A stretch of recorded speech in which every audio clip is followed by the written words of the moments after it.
Un autre témoignage de l'action biblique engagée auprès de la jeunesse. Il y a quelques années, le foyer évangélique universitaire qui existait à Grenoble et à Chambéry, avait une réflexion de propager la vision du feu à d'autres villes, et une réflexion de fixer cette vision, et puis de créer un réseau des différents feux. Et l'action biblique était présente dans les réflexions à ce moment-là. Puis je ne parle même pas, enfin, en disant ça, si j'en parle, je ne parle même pas de la création du feu de Besançon. C'est votre assemblée qui était moteur pour lancer ça, pour contacter les différentes assemblées de la région et pour lancer ce projet qui perdure jusqu'à maintenant. Qui perdure jusqu'à maintenant, entre autres, grâce à vous, grâce à vos prières, grâce à votre soutien financier, grâce à vos encouragements. Et je veux aussi vous adresser notre reconnaissance pour votre participation à tout cela. Quelques nouvelles de ce qui se passe à Besançon, du coup, avec les étudiants. Ça faisait un moment que je vous parlais. Avec le Covid, c'était compliqué. Et puis, après le Covid, ça redémarrait doucement. Je suis reconnaissant pour cette année parce qu'il y a un retour à la dynamique d'avant Covid. Ça, c'est clair. Contrairement à l'année dernière, on a cette année des habitués et des nouveaux, alors que l'année dernière, on n'avait que des nouveaux. Voilà, donc les choses se remettent en place. Et on voit que les étudiants reprennent les bons réflexes qu'on aime leur voir prendre.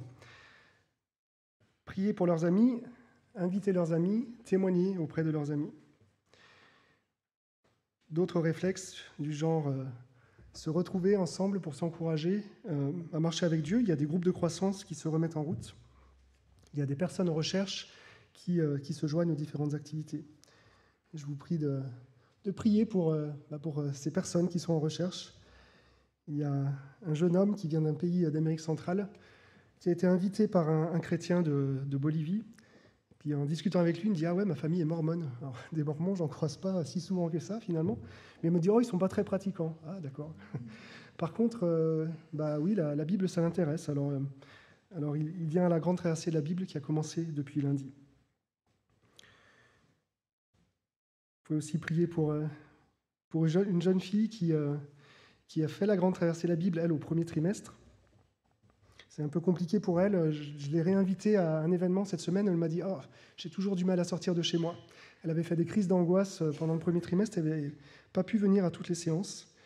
Donc je lui ai dit que je priais pour que Dieu la relève.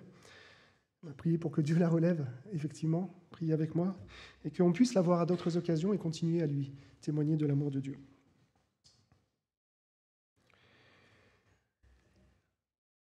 Je ne sais pas si vous vous souvenez, en 2017, il y avait eu un cyclone qui s'appelait Cook, qui était passé sur la Nouvelle-Calédonie.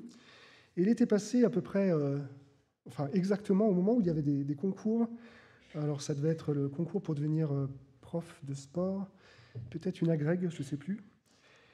Et j'avais certains étudiants à Besançon qui passaient ces concours et au dernier moment, c'était repoussé.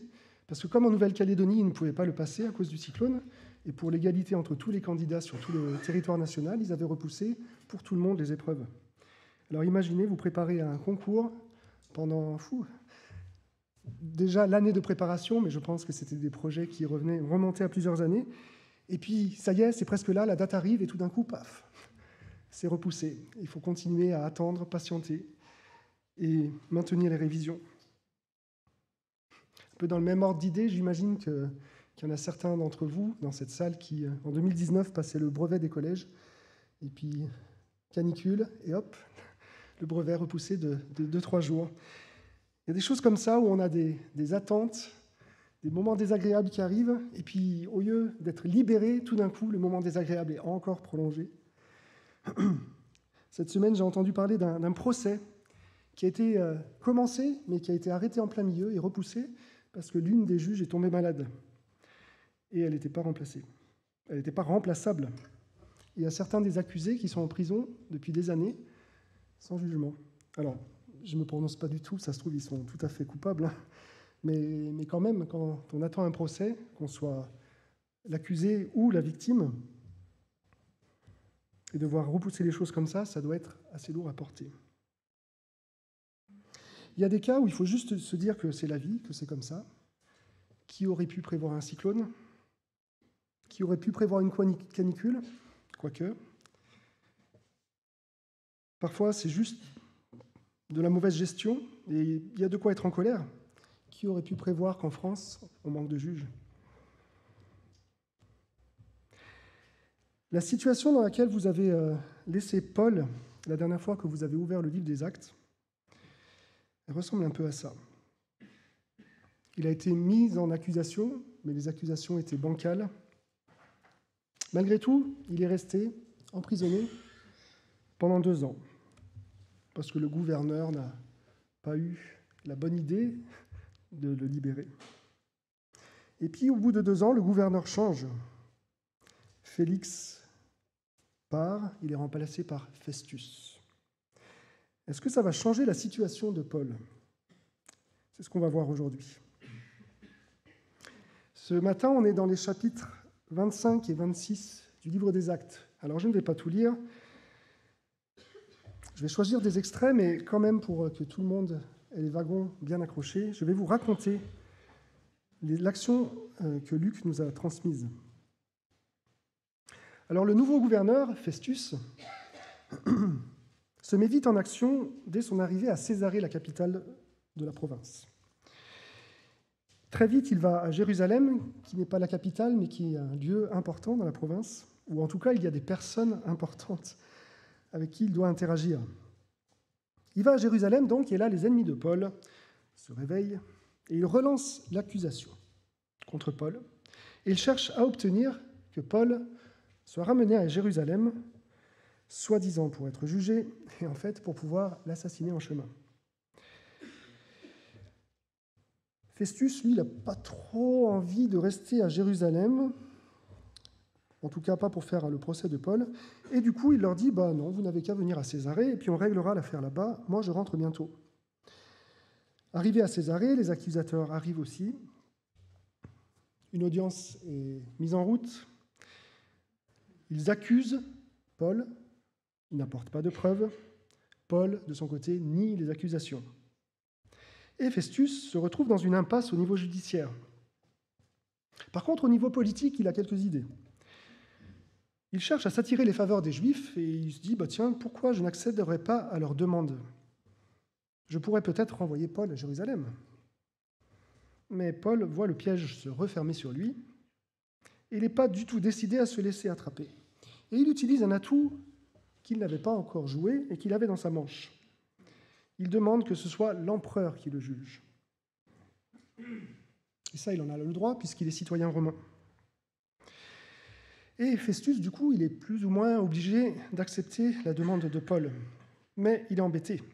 Pour envoyer Paul devant l'empereur, il doit expliquer pourquoi il faut juger Paul. Le problème, c'est que Festus ne comprend rien du tout à l'affaire. Et là, quelqu'un arrive et il se dit peut-être qu'il va m'aider. C'est Agrippa. Agrippa, c'est un descendant d'Hérode, vous savez, le Hérode qui a fait tuer les enfants pour pouvoir tuer Jésus au milieu. Agrippa est roi d'un petit bout d'Israël et un pays à côté. Mais surtout, Agrippa a été élevé à Rome et c'est même un ami de l'empereur. Festus demande son avis à Agrippa et Agrippa se dit que, tiens, il aimerait bien lui aussi entendre Paul. Alors une nouvelle audience est organisée, encore. Paul donne à nouveau son témoignage, encore. Et là-dedans, Festus, probablement pour la première fois, découvre de quoi il s'agit avec ces chrétiens. Et il n'y comprend toujours rien, et tout ce qu'il trouve à faire, c'est en plein milieu de l'audience, se lever et dire à Paul « Mais tu es complètement fou !» Mais Paul se rend compte, lui, qu'il n'est pas là pour Festus, il est là pour Agrippa. Et il interpelle Agrippa. Il lui dit « Mais si tu crois aux prophètes, pourquoi tu ne crois pas à l'accomplissement des prophéties? Pourquoi tu ne crois pas en Jésus ?» Agrippa reste un homme politique. Il élude la question qui le gêne. Et l'audience est levée. Par contre, il y a une chose qui est très claire à la fin de cette audience, c'est que tout le monde est d'accord sur une chose, c'est que Paul est innocent, que Paul devrait être libéré. Mais bon, maintenant qu'il a fait appel à l'empereur, on va l'envoyer à l'empereur. Ça, c'est l'action sur laquelle on se concentre ce matin. Et j'aimerais d'abord m'attarder un peu sur le personnage de Festus. Et il faut lui reconnaître une qualité. Il ne laisse pas les choses traîner.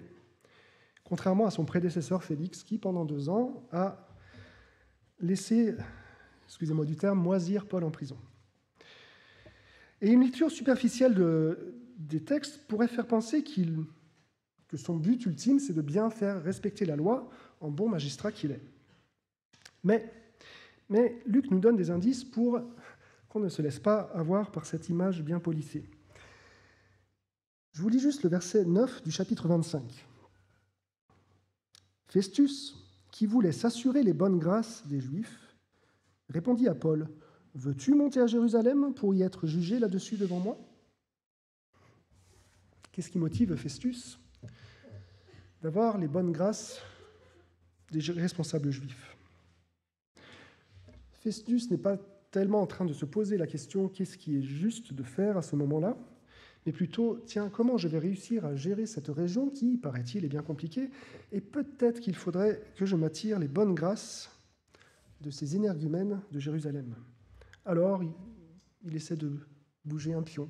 Ce pion se trouve être Paul à ce moment-là, et pourquoi pas utiliser Paul comme un pion pour gérer les affaires entre Rome et les Juifs. Pas très propre comme manière de faire. D'une manière générale, Festus essaie de soigner son image. Par exemple, quand il rencontre Agrippa, il lui décrit la situation, mais il lui décrit la situation d'une manière qui soit à son avantage à lui.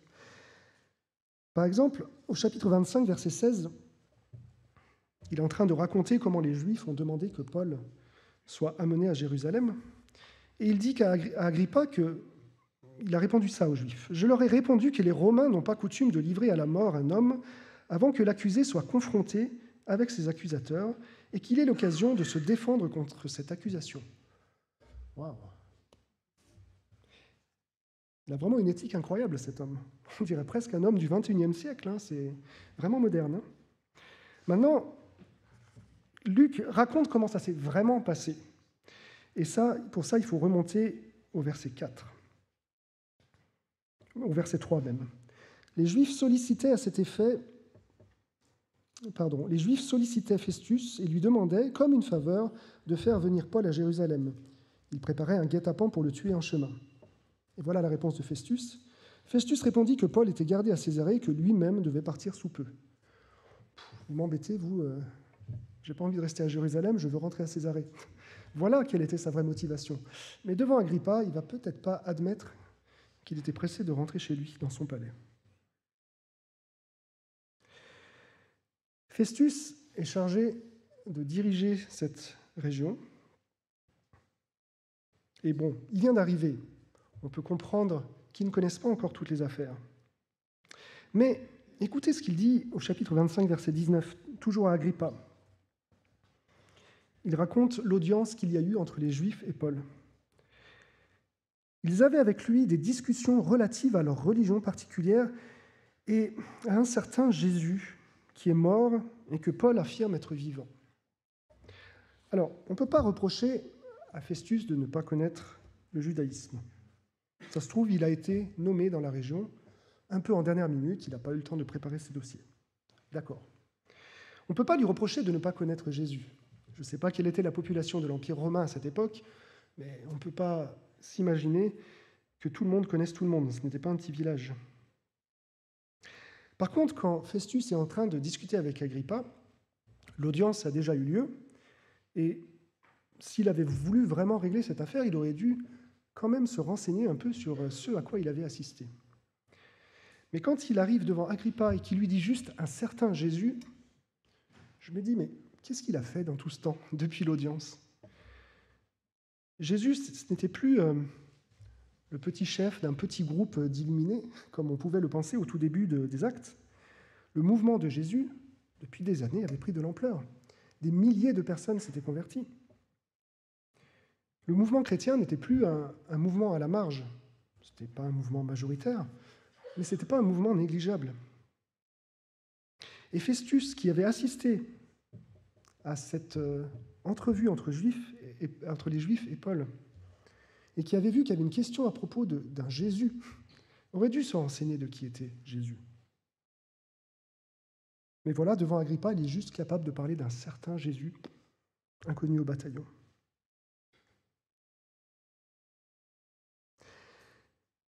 Festus veut donner l'impression de faire tout ce qu'il faut pour bien gérer l'affaire. Pourtant, si on lit au chapitre 25, le verset 18, par exemple, il dit à Agrippa que les accusateurs de Paul, s'étant présentés, n'ont mis à sa charge aucune des mauvaises actions dont je le soupçonnais. Ça aurait dû lui mettre la puce à l'oreille. Et plus tard, alors que Paul s'apprête à parler devant Agrippa, Festus introduit l'audience en disant « Pour moi, je suis au verset 25 du chapitre 25, « Pour moi, j'ai compris qu'il n'avait rien commis qui soit digne de mort. Mais lui-même, en ayant appelé à l'empereur, j'ai jugé bon de le lui envoyer. Je n'ai rien de précis à écrire au souverain sur son compte, c'est pourquoi je l'ai fait comparaître devant vous et surtout devant toi, roi Agrippa, afin d'avoir, après l'interrogatoire, quelque chose à écrire. Car il me semble absurde d'envoyer un prisonnier sans indiquer les motifs qu'il y a contre lui. » On dirait une blague. Vraiment, on dirait une blague. Festus sait pertinemment que la personne qui est détenue depuis plusieurs années est innocente. Il sait qu'il va l'envoyer au jugement de l'empereur alors qu'il est innocent. Il cherche juste « qu'est-ce que je vais bien pouvoir écrire à l'empereur ?» Mais il est en train de donner l'impression « je suis en train de mener une affaire comme si tout était normal », alors qu'il n'y a rien de normal dans cette affaire. Et franchement, je vous pose la question, est-ce que vous aimeriez vous trouver entre les mains d'un tel magistrat? Non, c'est pas sérieux.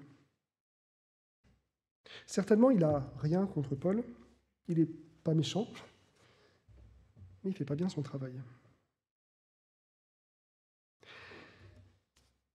Et parmi les autres personnages de toute cette action dont Luc nous parle, il y a aussi Agrippa. Mais Luc nous donne assez peu d'informations sur Agrippa. La suite du texte, c'est un long discours de Paul. Et j'ai vraiment l'impression que ce que Luc cherche à faire, c'est de mettre en lumière le contraste qu'il y a entre Paul et Festus.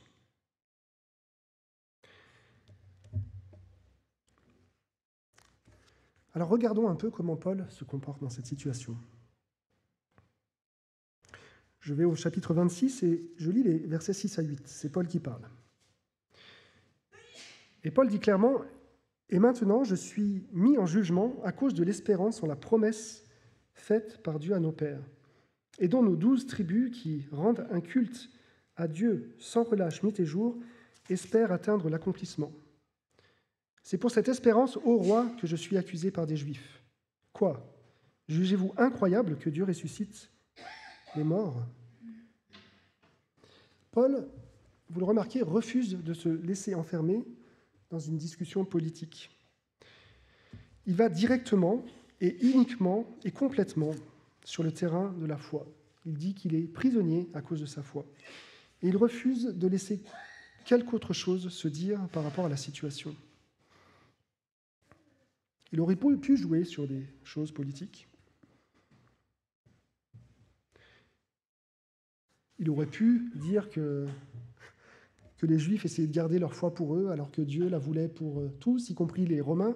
Peut-être qu'il se serait mis Festus dans la poche. Je ne sais pas, peut-être c'était un mauvais mouvement, je ne suis pas un politicien. Mais je suis sûr que Paul aurait pu trouver des moyens politiques de faire avancer la situation. Mais Paul reste sur le terrain de la foi. Paul passe une grande partie de son discours à expliquer la vie qu'il a menée jusque-là. En gros, il rend son témoignage de vie.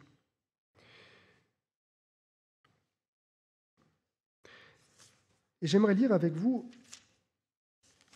les versets 9 à 11 du chapitre 26, où il décrit sa vie avant de rencontrer le Seigneur. Pour moi, donc, j'avais pensé devoir m'opposer très activement au nom de Jésus de Nazareth. C'est ce que j'ai fait à Jérusalem. J'ai moi-même enfermé dans les prisons beaucoup de saints, après en avoir reçu le pouvoir des principaux sacrificateurs. Et quand on voulait les faire mourir, j'apportais mon suffrage. Et souvent, dans toutes les synagogues, pour les punir, je les forçais à blasphémer. Dans l'excès de ma fureur contre eux, je les persécutais, même jusque dans les villes étrangères. Voyez comment Paul se présente. Lui, il ne cherche pas du tout à se faire briller. Il est complètement transparent sur sa personne et sur ses côtés obscurs. Il ne cherche pas à paraître mieux qu'il n'est réellement. Il aurait juste pu se présenter comme une sorte de soldat qui avait accompli sa mission, qui avait obéi aux ordres à l'époque. Mais non, il insiste bien sur le fait qu'il avait un excès de fureur dans cette situation. Paul ne cherche pas à se faire briller. Une autre chose qui me frappe aussi dans l'attitude de Paul, c'est qu'il ne déballe pas toujours la même histoire. C'est la deuxième fois qu'il rend son témoignage publiquement dans le livre des Actes. Et bien sûr, les deux textes se ressemblent parce que c'est la même histoire. Mais il y a des différences. Pourquoi est-ce qu'il y a des différences ? C'est parce que Paul s'adresse à des personnes et il cherche à rencontrer les personnes à qui il parle. Écoutez comment il introduit son discours au verset 2 du chapitre 26. « Je m'estime heureux, roi Agrippa, d'avoir aujourd'hui à présenter ma défense devant toi au sujet de toutes les accusations des Juifs contre moi, car tu connais parfaitement toutes les coutumes des Juifs et leurs discussions. Je te prie donc de m'écouter patiemment. » Paul n'est pas juste en train de réciter quelque chose, il est en train de s'adresser à quelqu'un. Et il s'adresse à quelqu'un dont, je ne sais pas à quel point il le connaissait, mais il le connaissait suffisamment pour savoir qu'Agrippa était au courant des différents courants de pensée qui traversaient le judaïsme. Et donc, il se disait, tiens, je vais pouvoir rebondir là-dessus. Et c'est effectivement ce qu'il fait avec les versets, en particulier 26 et 27, dont je vous ai déjà parlé et que je relis. Donc Paul dit, « Le roi est instruit de ces faits. Je lui en parle ouvertement, car je suis persuadé qu'il n'en ignore rien, puisque ce n'est pas en cachette que cela s'est passé. Crois-tu au prophète, roi Agrippa ? Je sais que tu y crois. » Paul cherche à bâtir un pont avec la personne qui l'écoute.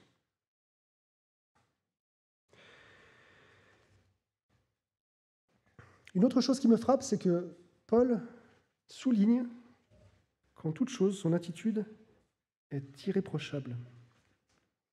On a déjà lu des passages où il montre juste que sa foi actuelle n'est pas une foi de rupture avec le judaïsme, une foi qui remet en cause, mais une foi qui est l'accomplissement de sa foi précédente. Mais il y a d'autres éléments qui montrent qu'il agit de manière irréprochable. Par exemple, au chapitre 26, je lis à partir du verset 13, « Vers le milieu du jour, ô roi, je vis en chemin briller autour de moi et de mes compagnons de route une lumière venant du ciel, plus brillante que le soleil.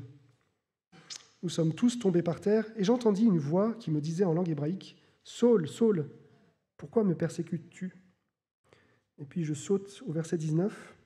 « En conséquence, roi Agrippa, je n'ai pas désobéi à la vision céleste. » Paul montre que toute son action, depuis sa conversion, a été dirigée par le fait que Dieu lui-même lui a parlé du ciel. Il n'a pas agi de son propre chef. Il n'a pas inventé une nouvelle religion. Il n'a pas essayé de mener un nouveau groupe politique. Il n'a pas été un gourou qui a essayé de rassembler autour de lui des adeptes. Non, Dieu lui a parlé et il n'avait pas d'autre choix que d'obéir. Au verset 20, la fin du verset 20, je lis « J'ai annoncé la repentance et la conversion à Dieu avec la pratique d'œuvres dignes de la repentance. » Paul explique le cœur de son message. Alors, il ne dit pas tout dans ce demi-verset, mais il dit quand même quelque chose d'important. Il parle de repentance et de conversion à Dieu. Il dit que tout son message est basé sur le fait qu'il faut reconnaître qu'on est sur une mauvaise voie et qu'il faut changer de voie. Et pas seulement changer de voie par des mots, mais de changer des voies par une vie transformée.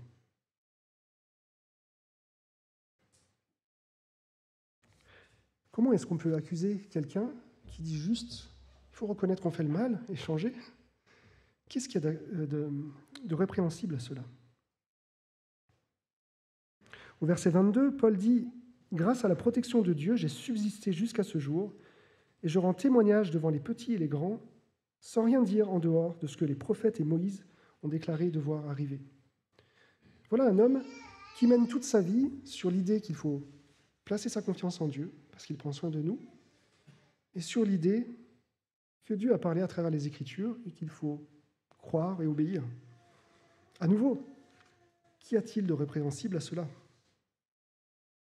Au verset 26, je l'ai déjà lu, mais je parle ouvertement, et un peu plus loin, ce n'est pas en cachette que tout cela s'est passé. Paul n'use pas de dissimulation. Et au verset 29, enfin, Paul dit à Agrippa, « Plaise à Dieu que non seulement toi, mais encore tous ceux qui m'écoutent aujourd'hui, vous deveniez tels que je suis, moi, à l'exception de ces chaînes. » C'est élégant, bienveillant. Oui, je voudrais que vous vous convertissiez, que vous me ressembliez. Bon, moi je suis dans les chaînes, ce ne serait pas super pour vous, donc je ne vous le souhaite pas. Il pourrait souhaiter le malheur de ses ennemis, mais non, il ne le fait pas. En tout cela, en fait, on se rend compte que Paul est un homme bon. Toutes ces choses, je trouve, sont vraiment en contraste avec Festus.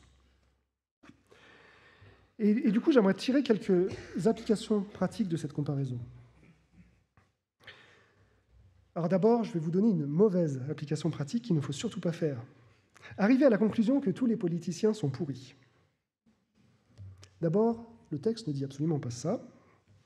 Et en plus, c'est sûr que c'est faux. Et même si Festus montre un exemple déplorable, il faut se rappeler que la parole ne nous a pas été donnée pour nous donner des armes pour juger les autres, mais premièrement pour nous examiner nous-mêmes. En voyant les défauts de Festus, la question que nous devons nous poser, ce n'est pas « est-ce que les politiciens sont tous pourris ?», mais c'est « est-ce que les défauts de Festus, je les retrouve dans ma vie ? Et est-ce que je dois m'en repentir ?» Comment est-ce qu'on pourrait témoigner auprès d'un politicien si on commençait en arrivant et en l'insultant, en lui disant « Ah, t'es politicien, t'es pourri. Maintenant, je vais te parler de Jésus qui t'aime. » Est-ce que Jésus est allé voir les collecteurs d'impôts, qui étaient des collabos, en les insultant? Est-ce qu'il allait voir les prostituées en les insultant? Non. Ce texte nous donne plutôt une idée de ce qu'est la juste attitude vis-à-vis du pouvoir politique. Paul, là, est en train de naviguer dans les sphères du pouvoir, mais la première chose qu'il fait, c'est ne surtout pas compter sur eux. Il respecte leur autorité, même c'est écrit à un endroit dans le texte qu'il est prêt à mourir s'il a fait quelque chose qui est digne de mort. Donc il respecte même leur autorité à le condamner à mort. Mais ayant observé les défauts de Festus, il comprend qu'il ne peut pas se fier à lui, et du coup il cherche à sortir de ses griffes. Et c'est pour ça qu'il fait appel à l'empereur. Mais ce n'est pas parce qu'il pense que l'empereur est meilleur et qu'il a plus d'espérance en lui. Non, c'est juste une occasion de passer à l'étape suivante. Pour tout le respect que nous devons à nos dirigeants politiques, nous ne devons pas avoir d'espoir en eux. Certainement, ils feront des bonnes choses, certainement, ils en feront de mauvaises, mais ce n'est pas d'eux que vient le salut. Dieu seul sauve. Aucun homme politique ne peut se prévaloir d'être le représentant de Dieu sur terre, ni même le représentant des chrétiens.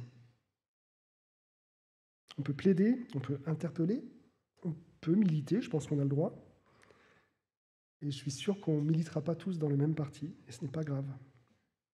On doit honorer, Par contre, on ne doit pas compromettre notre foi avec le monde politique. Une autre application pratique que je tire de cette comparaison, c'est qu'on est appelé à avoir une vie qui recommande l'Évangile.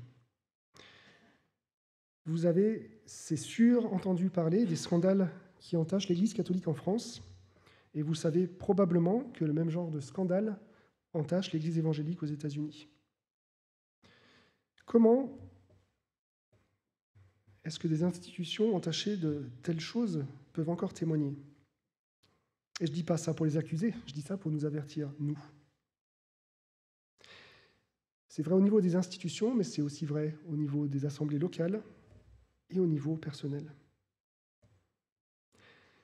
Les gens vont détester l'Évangile à cause de l'endurcissement de leur cœur. Ça, c'est normal. Par contre, honte à nous si les gens rejettent l'Évangile à cause du fait que nous, on les a dégoûtés de l'Évangile.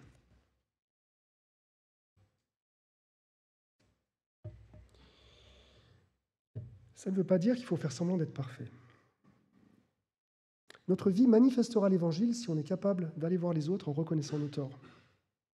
Parce que c'est comme ça qu'on s'est approché de Dieu quand on s'est converti, en reconnaissant nos torts. On n'est pas parfait, on est appelé à l'être, mais on sait qu'on sera en chemin toute notre vie. Mais quelle surprise quand on va voir quelqu'un qui n'est pas chrétien et qu'on reconnaît nos torts. Ce n'est pas quelque chose qui se pratique vraiment dans notre monde. En reconnaissant nos torts, d'une part, on rétablit la relation avec les personnes, mais aussi on montre ce que c'est qu'une vie transformée par l'Évangile. Une autre application pratique que je tire de ce texte, c'est que nous devons apprendre à bâtir des ponts. Paul a construit son discours sur le fait de savoir qui était la personne à qui il parlait, Agrippa. Quand on est des témoins, avant d'être des gens qui parlent, on doit apprendre à être des gens qui écoutent. Parce que les gens seront touchés par l'Évangile, non pas parce qu'on leur aura apporté des réponses à des questions qui ne se posent pas, mais parce qu'on aura écouté leurs questions et qu'on leur aura montré comment l'Évangile répond à leurs questions. Tout le monde a soif de l'Évangile sans le savoir. On doit déceler ces soifs et leur montrer comment Jésus les abreuve là où ils en sont. Une dernière application pratique, et je m'arrêterai là pour ce matin. Toute occasion est une occasion d'être un témoin. Même les situations désagréables. Et je me suis mis entre parenthèses, peut-être surtout les situations désagréables. C'est à notre charge de prier et réfléchir comment on peut ne pas perdre le temps que Dieu nous donne. Dans une situation désagréable, on peut, avec les gens qui sont avec nous, s'entretenir dans des plaintes, entretenir le mécontentement, entretenir l'amertume. Ou au contraire, on peut se demander comment est-ce que le Christ est avec moi dans cette situation ? Et il est là. Donc ce n'est pas la question est-ce qu'il est là, mais comment est-ce qu'il est là ? Et si j'arrive à discerner comment il est là dans la situation, comment je peux en parler aux personnes qui me voient dans cette situation ? Comment est-ce que le Christ est relié à la situation que je vis ? Et comment est-ce que je peux relier le Christ avec les personnes qui sont avec moi dans la situation que nous vivons ensemble ? Alors je ne dis pas que toutes ces choses sont faciles à faire et à mettre en pratique. Et je ne veux pas que vous sortiez d'ici découragés en vous disant « je ne serai jamais capable d'être un témoin ». Mais le fait de voir Paul vivre ces choses, dans une situation que je pense la plupart d'entre nous n'ont pas vécu, d'être enfermés pendant 2 ans pour rien, nous montre qu'il y a une voie qui existe. Et le fait de savoir qu'il y a une voie qui existe, c'est déjà commencer à l'emprunter, parce que ça donne de l'espoir. Ça donne de l'espoir qu'on n'est pas obligé d'emprunter les chemins qu'emprunte le monde et qui conduit au désespoir, à l'enfermement sur soi. Mais au contraire, on a une relation avec celui qui libère les captifs et celui qui guérit les cœurs brisés. Et en étant en relation avec lui, on peut recevoir de lui la force pour faire de même autour de nous. Et je prie que c'est ce que nous arrivions à faire jour après jour. Que Dieu nous encourage. Amen.